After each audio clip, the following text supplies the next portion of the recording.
Very much, Tony. Thank you, Brian, for being with me as Brian's team was preparing the study. As Tony mentioned, this is an update study of our connectivity index. So let me just share with you the main points of this connectivity and report. And of course, the report will be available to you. It's quite a detailed and thorough economic study of 130 pages. So we will just try to bring to you the most important elements, but of course you're welcome to look at it in more details, particularly at the rankings of connectivity. So let's move on.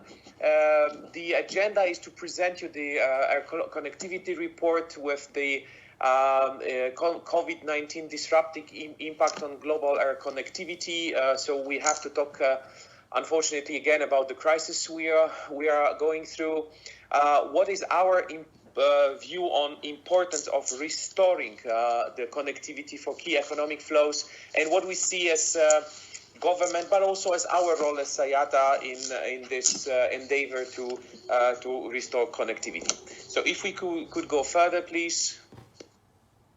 So this, what you see on the slide is the title page, the front page of our connectivity report, which, as its name indicates, has been created to measuring the connections that drive economy growth. That's our title also today, no connectivity, no economy growth. But air connectivity shows how well countries are connected. And I would like to insist on that, because we have developed an IATA connectivity index, which takes into account the weighted number of seats, but also it is weighting the relation to the GDP of the country, to the importance of the country in terms of its land area, its economy. So it's quite a complex tool that we have developed to show the importance of connectivity, and it is here to measure and reflect the number of seats as indicated in this slide that are flown from a country to major airports, and also the economic importance of this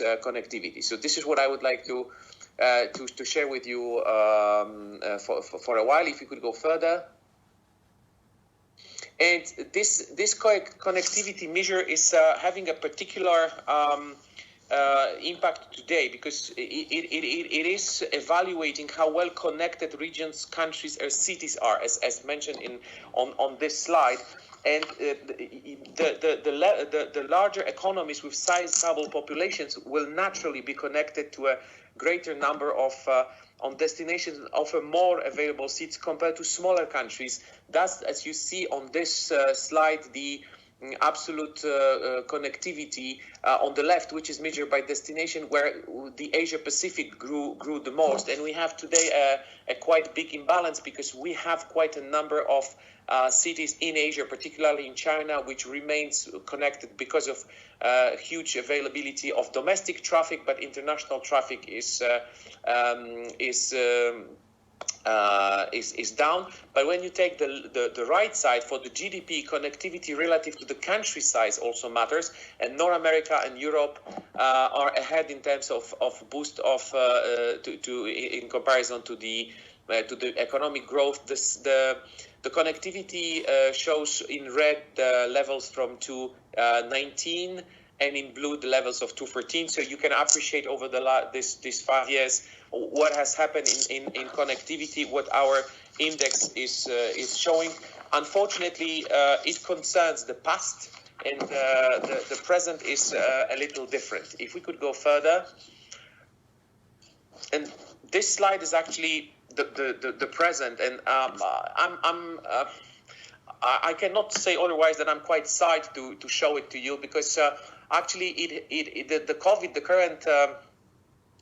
current crisis has robbed the world from what we would call a century of progress.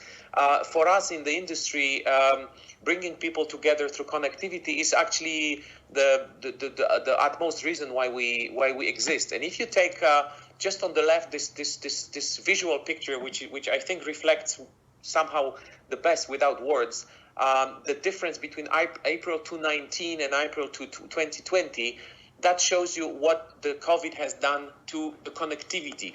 1900 19,320 city pairs, which were connected in April 2019, are down to a year later to 6,780 pairs of cities. And again, this image from Flight Radar is really showing this very well.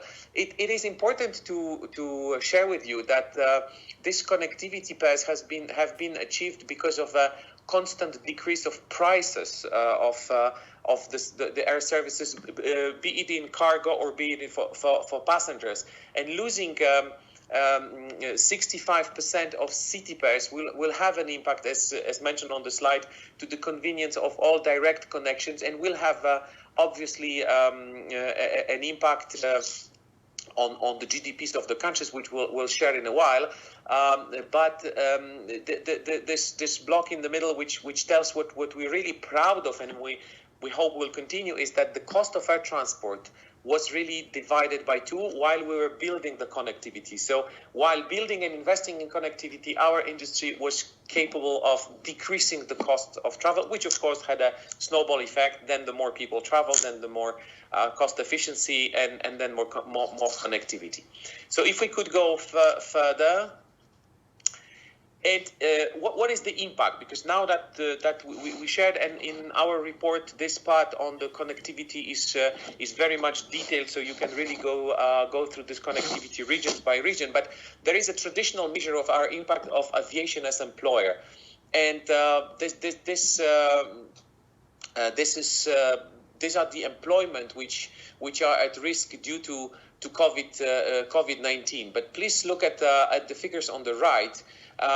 If we were a country as aviation, so there would be an aviation land only, we would rank as the 17th country in the world in size of GDP, with a contribution of 4.1% to the global GDP, which is equivalent to 3.5 trillion US dollars, with a job supported at a level of close to 88 millions, which is of course not only, to be very clear, the jobs created by the companies itself, but also by all the jobs which are in the a consequence of us using the airport infrastructure, handling infrastructure, IT, maintenance, all the related jobs to our aviation worldwide, with of course this regional split as presented on the screen, and as also for connectivity, very, very strong presence in Asia, Pacific, Europe, Latin and North America, where the traffic is being really developed. If we could go further. We wanted to illustrate you how our air connectivity is critical for global supply chain. You just finished a presentation on cargo, so I guess you had quite a number of very valid informations from our team on the cargo impact of the crisis and on the cargo itself. But just to illustrate what's in everyday life, the traffic, the air cargo transport related to an iPhone. It's a very popular phone. Everybody have it, can imagine it. And look at the supply chain in pre-production, post-production, and during production of just this one device. Of course, cargo is not meant to transport big volumetric goods which can be shipped. This is why we are transporting 35% of world trade by value, while it's only 1% by volume, which reflects that there is a number of goods that could not be properly distributed and timely distributed if our air connectivity remains low. I'm risking of repeating what the cargo team was saying, but please remember that most of the cargo worldwide is distributed in the belly of the passenger plane. So thus there is a very direct connection between availability of air cargo supply and air cargo demand linked to passenger traffic. The two are not delinked. We are very closely linked to each other. Does this connectivity also have an impact on the supply chain? And if we go further, Thank you. I would like to illustrate an example that is quite close to my heart because it shows just the impact of connectivity on a market that I know quite well personally, which is Kenyan market of flowers. And without the availability of connectivity, so both passenger planes and freighters, please look at the capacity or the potential that fresh flowers produced in Kenya took in the GDP of the country and how they are distributed. On the right side, you see that there is air cargo flies over 220,000 tons of Kenyan flowers out of Kenya. It's mainly roses which are produced in Kenya, which sustain 90,000 jobs, and it was translating prior to COVID to on an average of 9 flights per day. Why? We had, for example, prior to Valentine's, we had a situation that it was like 15 to 20 flights a day, allowing also Kenyan producers to export to fast-growing markets like Asian markets, thanks to a direct connection. As you know, a flower is a perishable, so from the moment you cut it to the lifespan of a flower, even if it's packed in oxygen-free boxes, is something between 7 to 10 days. So it absolutely it's impossible to be distributed by boat. And on the left side, we're showing also on the example of Kenya the contribution from 35 to 82 billion of Kenyan shillings, which is over a period of 7 years, 132% increase in the value of export flower. And it's only export of flowers. We could share with you other perishables produced just in Kenya, and then we can roll it out to other African countries. Therefore, that really shows how rapid economic air transport connections are critical for some of the trade which are developed by certain countries. But going further, thank you. We would like to also share with you these figures about inbound tourism, where tourist spend can represent in some countries out of 60% of the GDP in some economies, and this is the blue graph which is showing this very well. And please, of course, we can quote extreme examples like Maldives tourism, which on the right, the green graph is showing 100% of arrival through tourism, as Maldives is a country which actually is just a set of islands. But then you have countries like Fiji, Samoa, 97%. But even if we took some other ones, that we on average carry 54% of international tourist travel by air. And the global tourism spend, it's very interesting, is literally almost the size of our industry, which is airline industry pre-COVID, which had close to $800 billion of revenue. So $855 billion of global tourism is spent by air travelers in a typical year. Also pre-COVID, which we illustrate as being 3 times the Apple revenue, or 1 time again the equivalent of our industry pre-COVID. So it's also very good to remember that this connectivity has a direct impact on tourism, which really is one of the life span or one of the hugely important revenues for economies worldwide. If we could go further, and also we call it, when we're preparing this report and this presentation, what we're calling some common sense facts about our industry. Our industry is irreplaceable if and there has no alternative if you have remote communities. And we don't say it, we don't think about it, but the decrease of connectivity is cutting off certain territories.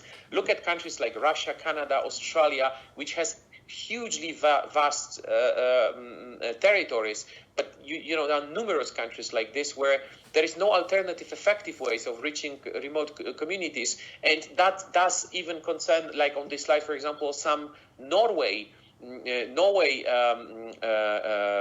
areas, which Norway, equally like Saudi Arabia, are countries with very developed economy and considered a rich country, where you have PSO, so public service obligation routes, connecting communities in the north of economic in the north of the country due to economic, educational, and cultural hubs. So, I mean, two economic, educational, and cultural hubs. I mean, the idea is that it's not about countries being richer or poorer. It's about countries controlling and owning their own territories, where roads or other means of transportation like trains, then airline industry will just never be a real alternative, just because of the time and convenience, and of the fact that people need to look for jobs, go to study, see families, but also invest, trade, all of the things that can be done thanks to the fact that you can quickly commute between remote areas, even inside your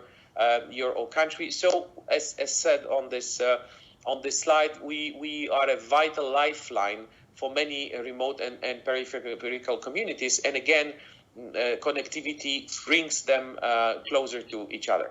If we could go further.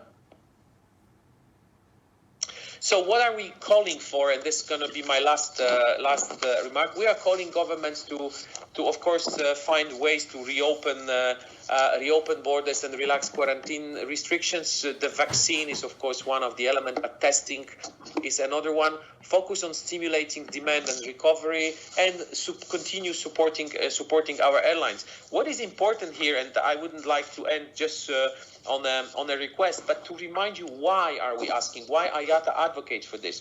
And there are three main reasons why we advocate for this. First of all, because at the very end, our main goal is to serve our customers. And if our customers want to have connectivity and are using this connectivity, and this last years, but particularly the last 10 years of development has shown that customer needs this connectivity, we want just to simply be able to satisfy customers in terms of conducting a proper business of service in which we're in.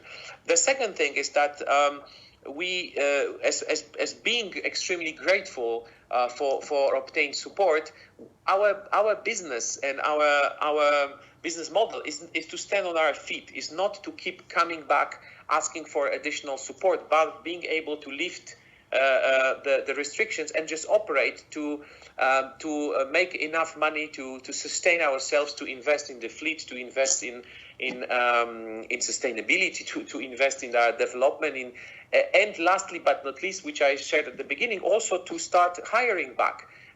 Behind this crisis and this loss of connectivity, there are human beings. Of course, the ones who cannot travel, but also the ones who left this industry. And our business model is to recruit more and to grow not only the economies, but also grow the strength of our airlines by being a more robust company, have a better balance sheet, but also have more and more people employed and trained, to which we can provide interesting careers. And this is what we would like to be doing, is recruiting, deploying people, and just fly more for the benefit of the industry, and of course, as I mentioned, mainly for the benefit of our customers, which are our passengers. So that would be it from me. You can find again all of those details and a number of additional information in our connectivity report. I'll hand back to Tony now, and I'm here with Brian Pierce to answer all of the questions that you might have on this report or this connectivity or the activities we are conducting. Thank you very much, Tony. Okay, thanks, Sebastian. We don't have any questions in the queue, so maybe I'll ask a question. Did we tire our guests? Perhaps. It's been a pretty robust afternoon. Yeah, quite a long afternoon. Yeah. But I guess a good question would be, what's new in all of this? So what's new in all of this is, unfortunately, first of all, the historic loss of connectivity, which we never observed. That's number one, and a ranking which due to the fall of international traffic, we see that the most connected cities in the world are actually Chinese cities. Four of them, and Shanghai being currently the most connected city, which for me is a clear signal that domestic traffic has completely overtaken the international traffic. And that these are the learnings from this crisis, which are maybe not new, but are a learning, a transformation of the overall feeling into a precise figure. But Brian was... Yeah, maybe Brian, you can maybe come on camera. Oh, right. Oh, yeah. Okay. Yes, perfect. There, Come on camera. I think the important point I'd make here is that this is not about saving the airlines. This is about how important air transport and the connections air services give between cities are to the wider economy, and how important air transport is going to be for the economic recovery and all the jobs that will entail. So, what Sebastian described were all the ways in which those services connecting cities are so important, both economically and socially. And it's that we're arguing that governments need to support as the industry comes out of its lockdown and life support. What I think we need is for governments to support the viability of services, to support connectivity, really for the sake of the economic recovery. okay, great. Thanks, Brian. We have a question asking about hub versus point-to-point, and it says, we seem to be indicating that hubs will be more important than point-to-point to smaller city airports over the next 2 to 5 years. Is that a valid conclusion from this study? I don't think it's necessarily a conclusion from this study. I think the emphasis on this study is that there are connections, that there are rapid economic links between cities, so that businesses can trade, so that business travellers can go and do deals, so that communities can be connected. So it's those links. I think that there is a point that in order to create economically viable services over the next few years, while passenger numbers remain relatively low, it might be that airlines will need to consolidate those flows through an efficient hub in order to make the services viable. On the other hand, the discussion we had during those couple of last days are also a question mark about what's the future role of hubs. Because we see in the same time the development, for example, a few airlines of very long connections. So the question mark is, will those very long connections be back? The example of Sydney-London, 19 hours, which was a very impressive development just before COVID. So to what extent airlines will be able will have the money and also the demand to bypass a hub, which is always a very costly investment, or rather to refocus back on hubs because of a higher cost efficiency. This is something that we'll observe during the restart, and we'll see which of those two tendencies will be appreciated more by customers actually. So still no further questions, but I'll ask a question about cargo. So a lot of this discussion has been talking about passenger demand, and Sebastian, you mentioned cargo flows, but how critical is it to have that cargo component supporting the viability of either hub-to-hub or point-to-point operations? Go ahead. I'll take that one first. I think sometimes the role of air transport in its trade in goods, in carrying goods, is not emphasised enough. They're hidden below deck in the belly, and often I think policymakers think of world trade as something that is done with ocean shipping and road transport.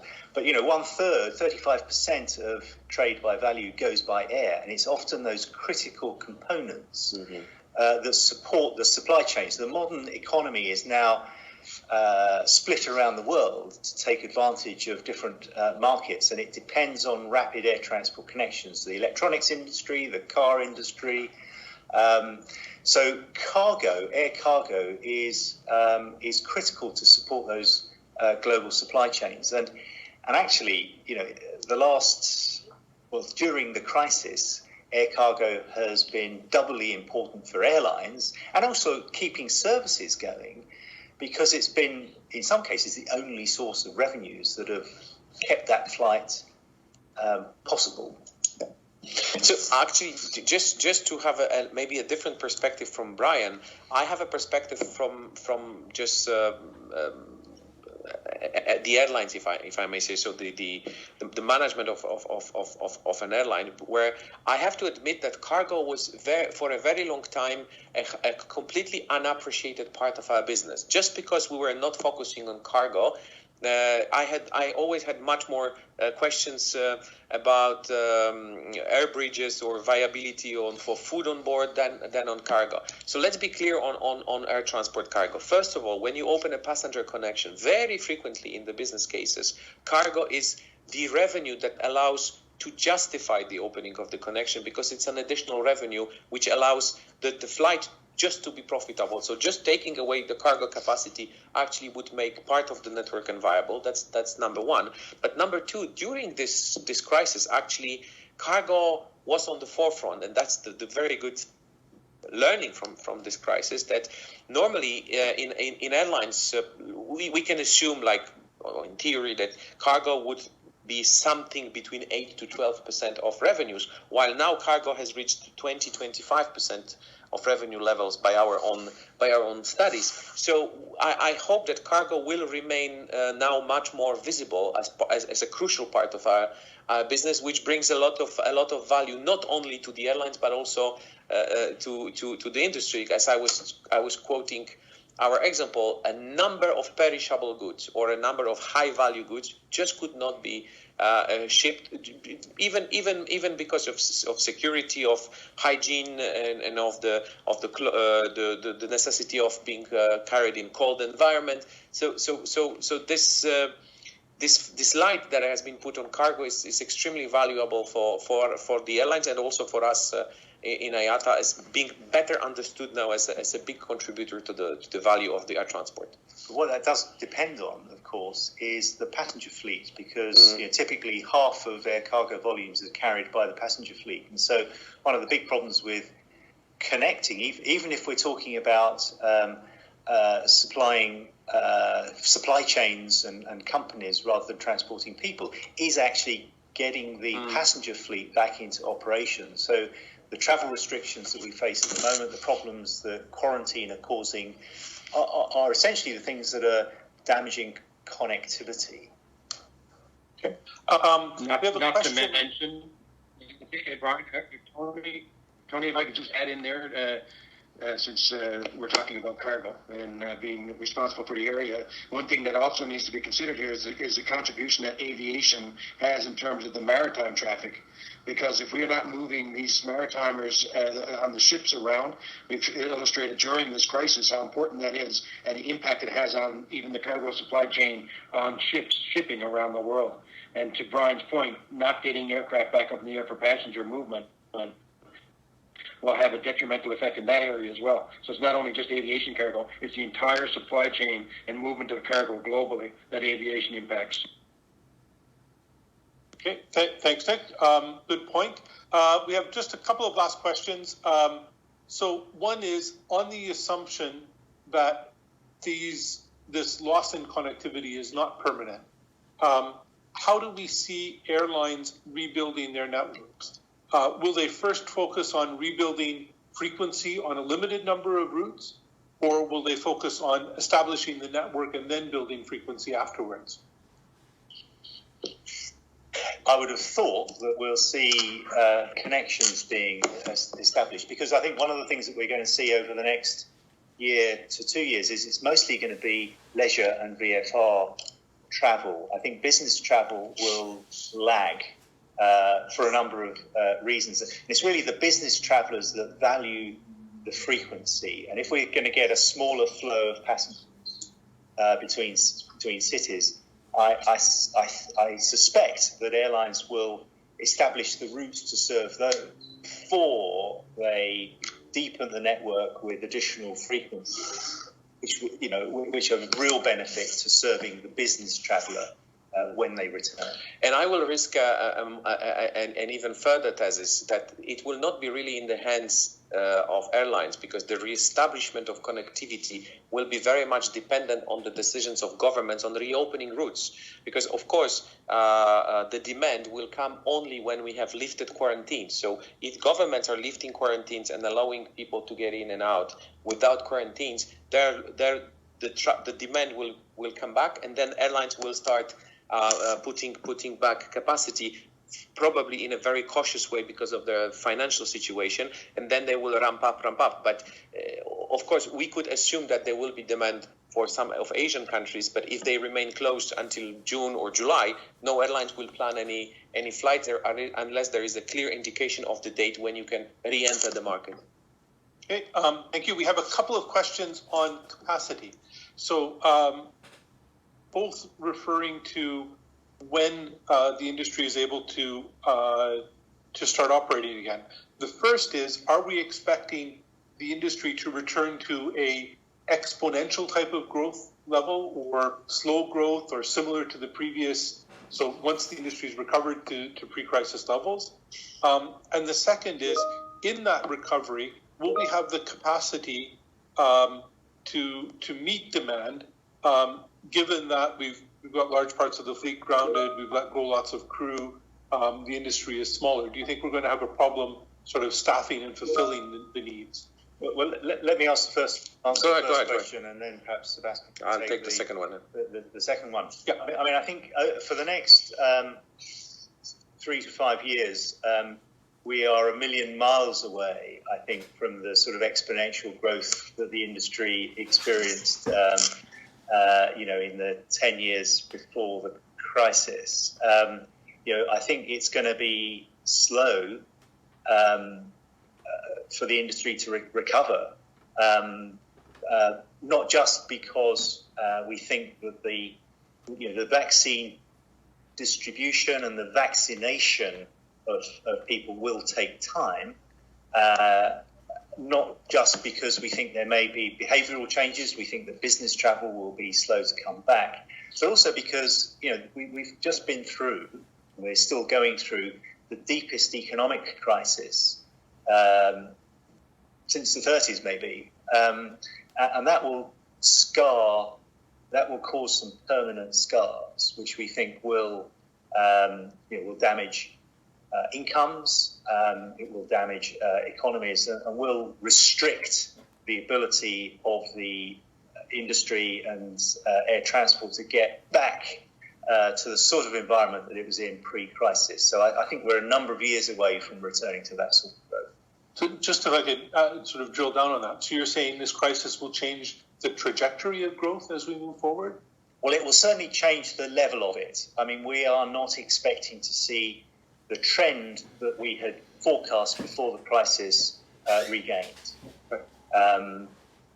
We think that the trajectory, we will return after a number of years to reasonably good growth, because large parts of the world still are not traveling very much, and countries like China and India and Indonesia, and obviously the sleeping giants in Africa, once their income levels grow, they will want to travel by air. So there is a demand, an unserved demand there that would lead to growth. It's just that is a number of years away. Yeah. There was a time when we used to say growth was 2 times GDP. Yes. Is that gone? It had already fallen. We'd already seen markets maturing. So, economic growth in the United States or in Europe doesn't actually produce very many more journeys, because once people travel several times a year, they will not travel very much more. So in those markets, they were already quite mature. The growth that we were expecting were coming from emerging markets as their income levels grow and people want to travel, and businesses start to build. So the 2 times growth, was already disappearing. It's going to be a much weaker multiplier over the next few years.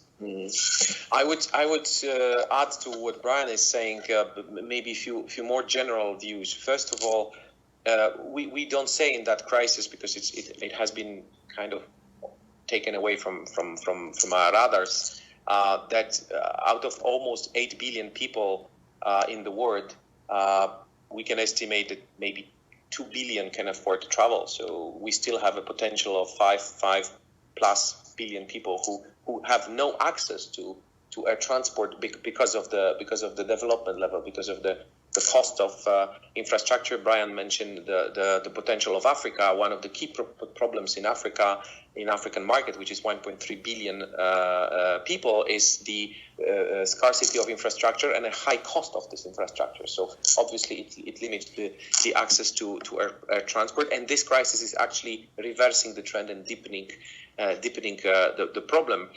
So we still have an untapped potential, but the current situation, and maybe we didn't point it out enough, I like saying that we are still, I don't like what I'm saying, but we are still in the process of survival. So from survival to exponential growth, we have few steps to go for. And once we can reopen borders, for me, it's not going to be a pandemic crisis, but we'll shift to a proper economic crisis. We keep forgetting that states are still providing quite a lot of cash flow and are producing something which is called quantitative easing. They are just putting money on the market, but one day, and probably next year, that will stop. So we will have a situation in which we will have less revenue and less appetite to fly. Costs will be there, but revenues maybe not that much. So this curve of growth might just take longer, and I wouldn't call it exponential. And lastly, there is this psychological effect, because to many managers in the airline industry, and we have all, a majority of them in IATA, it is a traumatic experience, this crisis. Nobody could predict when I shared with you the city pairs in April 2019. Just 1 year later, we didn't see a single projection that such a crisis will arrive. So there'll be much more caution now in investing, and this is why. To answer the last part of the question, Tony, I believe that we have enough fleet which is parked and enough availability of resources of people who airlines can re-employ, that in case this demand, particularly in certain regions, will scale up faster, there will be this availability. The question will be the appetite of shareholders, boards, and airline managers to take from long parking storage wide bodies and put them back into service, with the risk of then finding itself just as, for example, having to bear the cost seasonally. So next year will be a year, 2021, particularly the summer season, will be a moment when we will see what's really the appetite for risk and how this restart is happening.